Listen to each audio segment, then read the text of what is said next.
Hey guys, so today I have an interesting video for you guys. I just recently picked up the RCMA No Color Powder. This stuff is being ranted and raved about basically everywhere on social media about how amazing it is. If you guys have been following my channel or watched basically any of my videos, you would know that I'm a big fan of the Laura Mercier Translucent Powder. I have tried a ton of colorless like translucent powders, and the Laura Mercier has been my go-to. I haven't found anything that has compared to it thus far, so I thought it would be fun to compare these two and see how they hold up against each other. So that's what we're going to do today. We're going to do a little review on the RCMA and do like some pros and cons on both of these and find out which one is better. So I'm not actually going to be demonstrating putting these powders on my face. I'm just going to tell you guys about them because really these powders are so fine. You're really not going to be able to pick up the difference on the camera. So you guys are just going to have to take my word for it.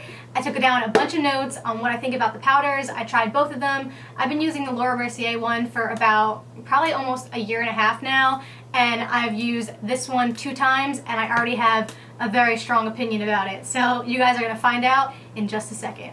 So like I said before, I've been using the Laura Mercier Translucent Powder for a really long time now, and I haven't found anything that compares to it until now. For some reason I had like doubts about this powder and didn't think it was going to be that great. I wasn't going to see like any significant difference to my Laura Mercier powder because I've just been in love with that one for so long.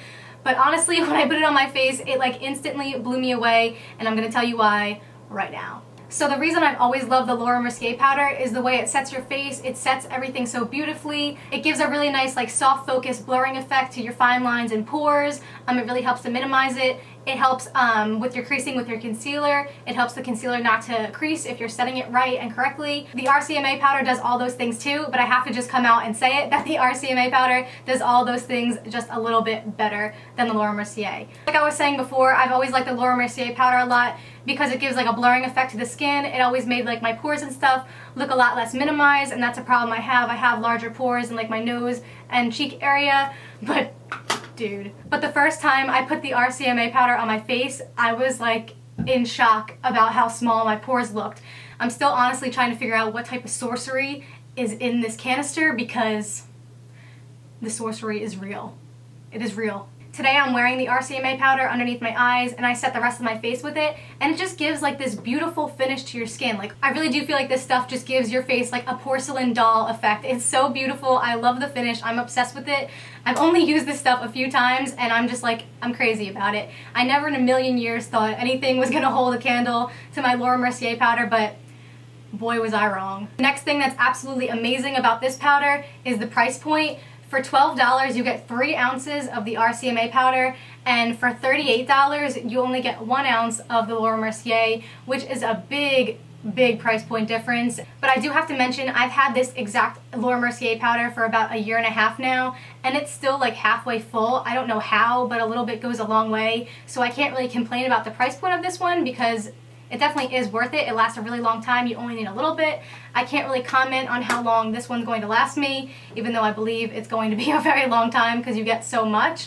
But I don't know if I'm going to have to use more or less of this product than I do of the Laura Mercier, but give or take, you still get a lot more in this bottle than you do in the other one. Another thing I'm really liking about the RCMA that's different from the Laura Mercier is the color. If you can see on camera, the Laura Mercier actually has almost a little bit of a yellow tint to it. It's not completely colorless, but the RCMA powder, it looks like bright white, you can see in the camera. Definitely a true no color powder. The one thing I notice sometimes with the Laura Mercier powder, since it has a slight color to it, sometimes it can change the shade of my foundation just like the slightest bit. I notice it, but the RCMA does not do that since it's a true no color powder. It's not going to alter any of the color of your foundation, which I really like about it. I think that's the one thing that's kind of persuading me to like this one a little bit more, is the fact that it doesn't alter the shade of my foundation at all. Another thing I've noticed is that both of these do a really good job at keeping my skin matte throughout the day and less oily, but the RCMA powder definitely holds up a little bit better and will keep my skin matte for longer. And the last thing I've noticed about the RCMA powder,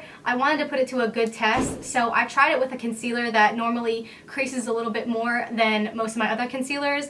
So when I use that concealer with the Laura Mercier powder, it doesn't really make a difference. It will still crease because it just creases on me, but I tried it with the RCMA powder and it didn't crease at all. So that was definitely a win in my book, and it really impressed me. Other than that, they're both still really great powders. I'm not going to put down the Laura Mercier because I still really love it, but with the price point of this one, if I had to pick which one was better than the other, and the fact that it works just a little bit better, I would have to go with the RCMA. I think it's definitely changed my opinion about my favorite setting powder. This one's definitely taking the first place spot. So yeah, basically it really surprised me. If you guys have tried both of these powders, let me know down below which one you guys like better, because I really want to know your opinions. But other than that, I hope you guys got some good information out of this video, and if you liked it, don't forget to give me a thumbs up and subscribe, and I will see you guys in my next video. Bye!